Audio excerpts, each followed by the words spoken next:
Okay, hello. I had a problem with my Bose Comfort 65 power switch. All of a sudden I couldn't turn it off one day. The switch was broken, you can see here. So I thought, well, let's try to fix it.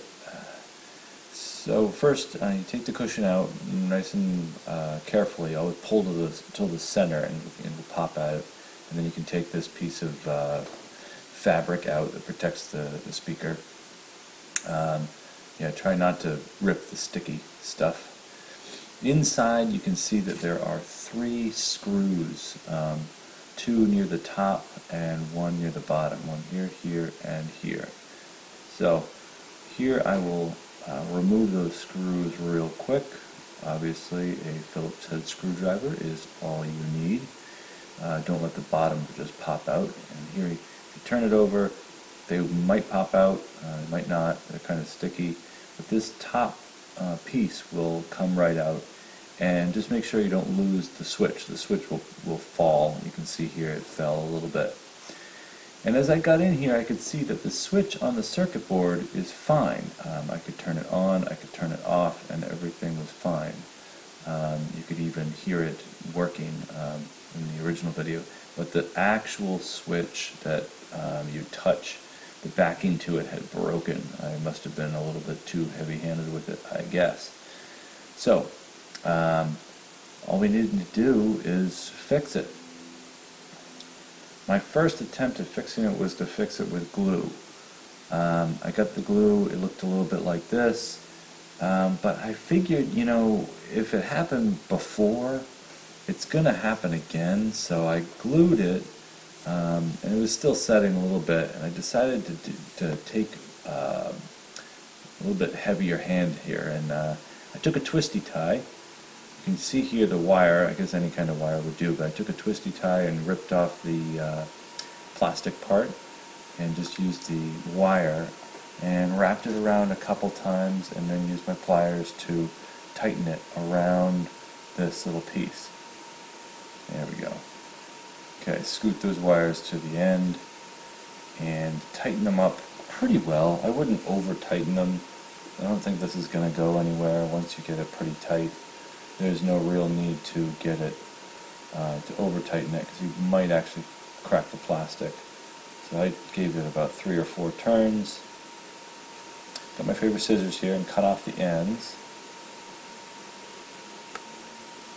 And then just bent this piece of wire down, or actually up, toward the top of the switch, so that it all looks nice. And you can see here, forgive my fingers, I've been gardening earlier before this. And this is what it should look like. You just fit that switch onto the switch that's on the circuit board. Make sure it goes all the way on. I didn't want to fit for me here. You can see it fiddled a little bit and it finally went all the way on.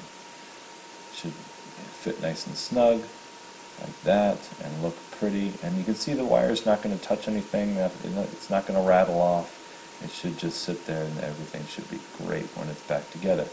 So to put it back together is real simple. Just put that Bose piece back on. It'll be kind of cushy.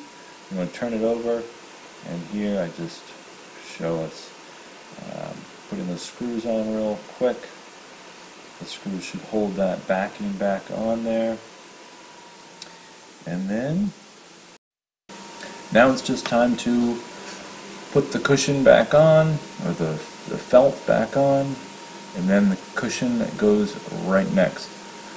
Just know with the cushion there's about 12 different little pegs that hold that in, and each one should be latched on the piece of cardboard or whatever it is that's at the base of the cushion. I had to slide each one in separately like this, slide it in, and then I move on to the next one and slide that one in too. And once I got around to the other side, it was much easier.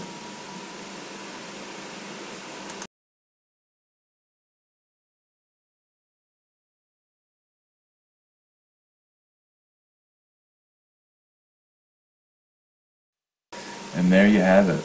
The cushion's back on, and the switch now works. I slide it And it can turn off now, finally. See, no light. I turn it back on all the way. The light comes on, and even if I slide it all the way to the final dot is the Bluetooth. You can see the Bluetooth is engaged to try to pair. So it's working great. Nice job.